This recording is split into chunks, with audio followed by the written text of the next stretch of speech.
9, verse 46 of the Quran, the text commands Muslims to engage with Christians and Jews, the people of the books, gracefully, saying, "We believe in what has been revealed to you and what has been revealed to us. Our God and your God is one, and to him we submit." Yet many Muslims today say something very different. Instead of affirming agreement with what has been revealed in the Bible, they accuse it of being corrupted and changed, that the God of the Bible is no God at all. In fact, numerous times the Quran spells out what it thinks has been revealed to the Christians and the Jews, calling the Torah and the Gospel a message that was sent down by God. If Muhammad has doubts, the Quran says that he should go and ask those who have been reading the scriptures revealed before him. Contextually, the only times the Quran has talked about previously revealed scriptures is when it's talking about the Torah and the Gospel. Muhammad is told by God here to go talk to the Christians and the Jews because they have revelation given to them already. Muhammad should have confidence because in the very same section that says that the previous scriptures were revealed, it also says that no one can alter God's words. We know exactly what the Torah and the Gospel would have looked like in Muhammad's day. We have copies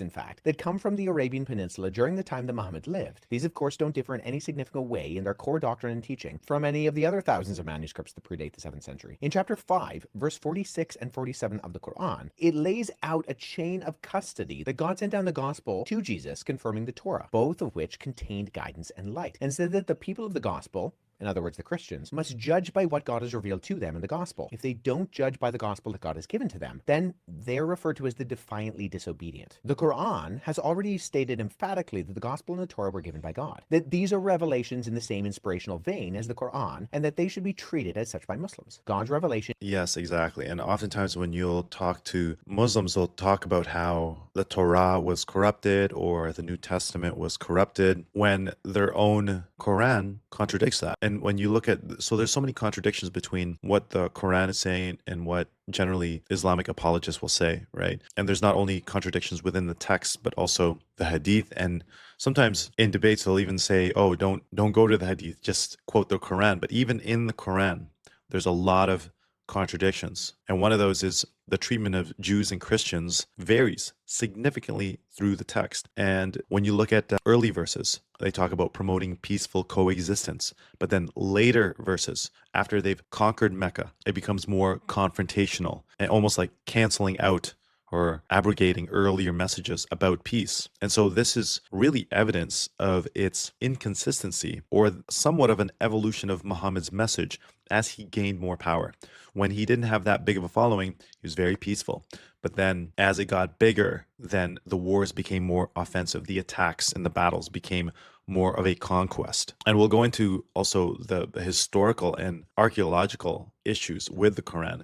But let's finish up with Wes here. In his word cannot be changed, and therefore if Muhammad has doubts, he's told to go to those who had the scriptures before him, the Christians and the Jews. The implication is that the Torah and the Gospel existed in Muhammad's day, enough to connect these revelations with the Christians and the Jews as reliable sources to go to. We have tangible physical evidence of what the Christians and the Jews would have understood as the Torah and the Gospel in their day. There's no indication in the Quran of any substantial corruption or complete extermination of the Torah and the Gospel. If there was, the numerous times the Quran makes mention of them would have no reasonable application. The Christians and the Jews cannot judge by what has been revealed to them if they no longer have it. If the Torah and the Gospel are God's words and no one can change God's words, an accusation of corruption towards the Torah and the Gospel is one that either makes the God of the Quran out to be a liar or incapable of doing what he says he can do. But this brings me back to chapter 5, verse 46 and 47 of the Quran. In order to take this passage seriously, a passage that addresses me personally as a person of the Gospel, a Christian, I run into a problem. If I judge the Quran by the Gospel, which I am commanded to do in order to not be one of the defiantly disobedient, I find that the Quran misunderstands, lacks comprehension of, and outright contradicts the Torah and the Gospel. So if the Quran is true, and I obey it in this instance, by the standards it tells me to judge by, I find the Quran false, cannot be changed, and therefore if And there you have it, really.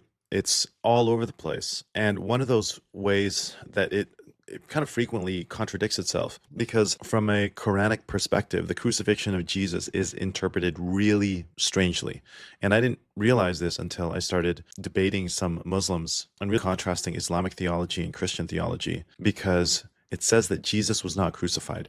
And when I mentioned that they're basically going against all historians and all archaeologists, that the Quran would be on the wrong side of history if it claimed that Jesus was not crucified. Then they said that, oh no, actually, he wasn't crucified. He really ascended, but somebody else was crucified in his place. So that's found in Surah That's found in Surah 4, 157, 158. I'll read it here. And for they're saying, indeed, we have killed the Messiah, Jesus, the son of Mary, the messenger of Allah. And they did not kill him, nor did they crucify him, but another was made to resemble him to them. And indeed, those who differ over it are in doubt about it. They have no knowledge of it except the following of assumption. And they did not kill him for certain. Rather, Allah raised him to himself. And ever is Allah exalted in might and wise. So this is the substitution theory, where another person was made to look like Jesus.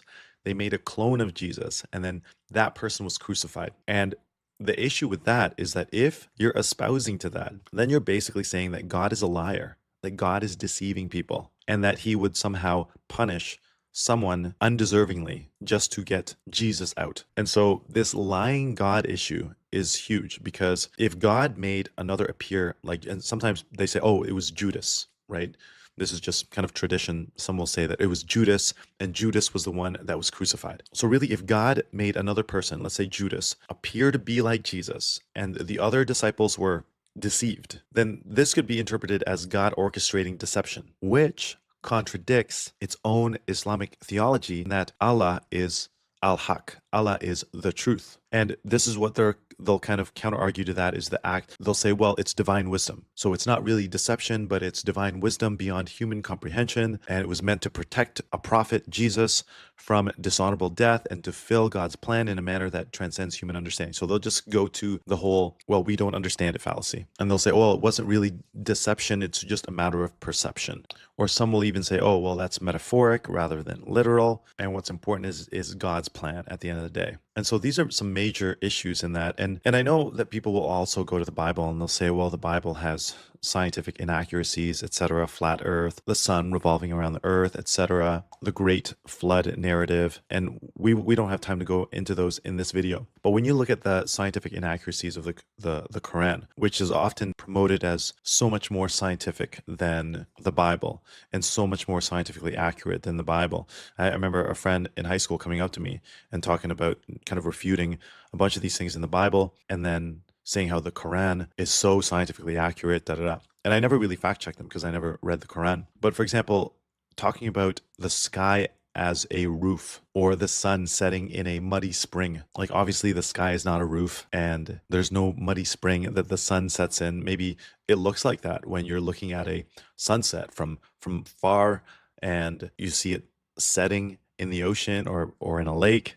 Certainly looks like that, but we know that obviously that's not scientifically accurate. And one of the things that people defending the Quran will say is that, oh, the Bible's corrupted, but the Quran has been preserved perfectly. And Wes Huff makes an excellent video about this, on how the transmission of the Quran was really centralized and controlled versus the New Testament, which was really decentralized, and everybody was making copies of it, as opposed to kind of this force trying to control everything, right? But really you see different canonical readings of the Quran and variant early manuscripts, which actually suggests there were variations of the text before the standardization under Caliph Uthman. And actually, I think even now there's two versions of the Quran, right? So that claim is easily refuted via what Wes Huff would be an expert in regarding manuscripts. And really, we won't go into the moral concerns, which there are many, including beating women. And when you really compare the Quran to the Bible, especially the New Testament, is really unparalleled in its historical reliability,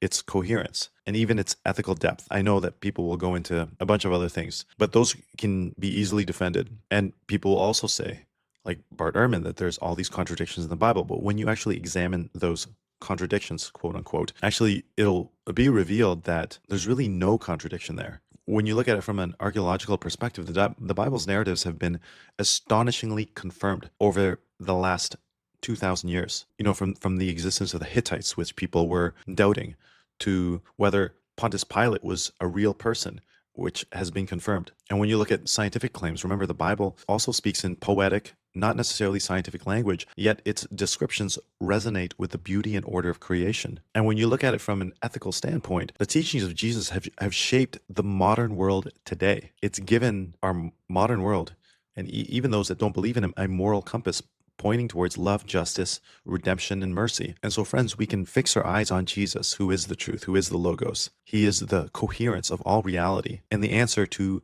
your deepest questions. And if you'll let him, he'll be the fulfillment of your greatest aspirations. You see, in Christ, we not only find historical accuracy or ethical guidance, but we see the very essence of truth. He transforms our lives, turning our mess into a message, our pain into purpose. He invites us to a journey where skepticism can meet faith and confusion can encounter clarity. And so embrace Jesus, not just as a historical figure, but as the living truth, as the Logos, the full revelation of who God is, and that in him you can find the reason for your existence, the peace for your soul, the light for your path. And for in Jesus, every human story finds its redemption, every night its dawn.